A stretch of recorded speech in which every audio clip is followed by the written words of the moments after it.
Hello, hello, hello! So, welcome to my cooking series again and again and again! So, dako man tag time guys, magluto taog sa bawang baboy kay sakto sa bugnaw nga panahon. So, magprepare ta guys kaning baboy o cabbage. Unya, nagpainit na po taog tubig with loya and bombay. Wato na siya nga vocal chiwa chichi. Kay para perfect na dayon ang atong sabaw nga ibutang ang karne no. So nakaluto ta guys kay wa man tay klase unya gamay ra tag buhaton char gamay bisag daghan tag buhaton pero magluto sa tagsud-an no kay para busog ta mag-work.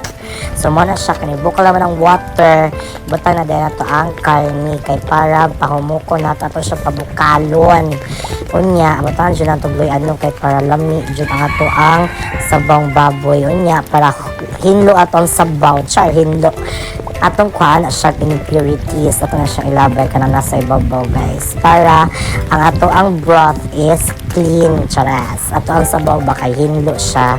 So mo na siya guys ato na siya huwaton nga muhumok ang karne unya ato na dahil na siyang timplahan niya wala na siya na video no kay usarabaya ato ang kamot day magunit sa cellphone niya mapaihalo so butangan na to siya og suka silver swan para mura siya aslom siya mura siya og basoy ba na basta kay ganan kung nais aslom sa sabaw niya ibutang na dahil na to ang cabbage kay para perfect food mo kay naa siya crunchy niya napoy utan so gibutangan na dahil na siya og mga pangpalami dira no mga magic sarap asin and everything wala na napoy video lagi kay Diyos ko Lord wa ba kay videographer so muna siya guys lami kayo bye.